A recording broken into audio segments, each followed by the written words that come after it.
My name is Lee, and you guys have really floored me by watching my sausage cream cheese rolls video that I made 10 years ago.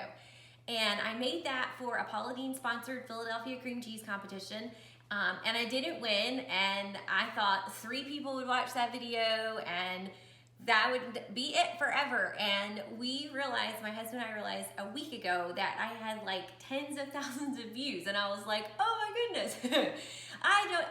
Didn't even remember it. And so I went back and watched the video, and so I told my husband I want to make kind of like a remix video because it's been 10 years. My daughter, who will be 10 next week, was 4 months old. We filmed that while she was napping. I can't believe I was filming videos while she napped.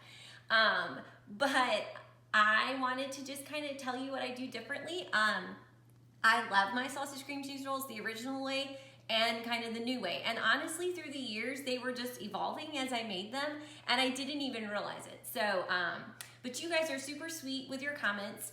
If you found a link to that video, drop me a comment below the video to tell me where you found it, because we are still kind of like, whoa, like, how did this blow up? So, but we appreciate it. So what I wanted to show you today is I have made everything exactly the same as the first video as far as browning the sausage and everything. Now I use regular sausage. Back when my kids were little and I was having my babies, I did not like anything spicy. I liked things sweet. But now all these years later, I've kind of gone the other direction. So this is made with regular flavored sausage, not maple. But otherwise it's completely the same. In the original video, I rolled this way, which makes a really fat roll.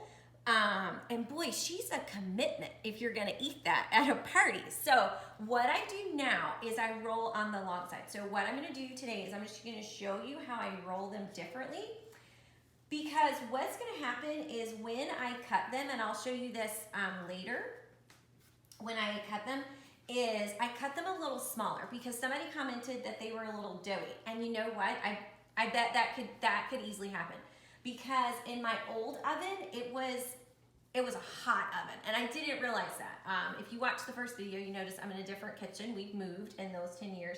So now I've realized, having a couple of more ovens, that that oven just shot the heat down. So I could see how on the old one, so please make sure when you cook them that they are not doughy in the middle.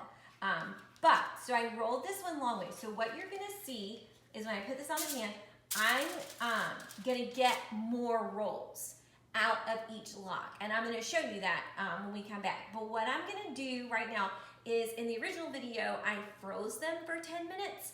But you can see I'm in my yoga pants and my workout clothes. Like, I run my kids all over town these days, so just having all that time at once is harder for me. So what I like to do now is I refrigerate them. So it's New Year's Eve is when I'm filming this. So I'm gonna put these in the fridge. I've gotta run my kids out. I hope to maybe get in my last exercise for 2019. We'll see, I don't know. I might just be wearing yoga pants for nothing. But they're so comfy, and I didn't know that 10 years ago, so I'm glad I found that. Yeah, so I'll see you in a bit. Okay guys, so it's been about 6 hours since I put these in the refrigerator, and I baked these at 350 degrees for 14 minutes. And as you can see, I cut them about a 1/2 inch thick, so compared to the original video, they're much smaller. But this is just one log of dough that I cut. And when you roll it from the long side, I do cut off a little bit on the ends that doesn't get as much sausage. But as you can see, it's pretty evenly distributed. And I just love this size way better for a party, because I feel like you can just grab one and go, and those other ones are kind of like a commitment if you're gonna eat one. So yeah, so here they are. We're gonna platter these up, head to our New Year's Eve party. But I hope to make some more videos for you guys of just like fun and easy meals that I make for my family. Like our YouTube channel, we would love it, and I hope to see you soon. Happy cooking, bye!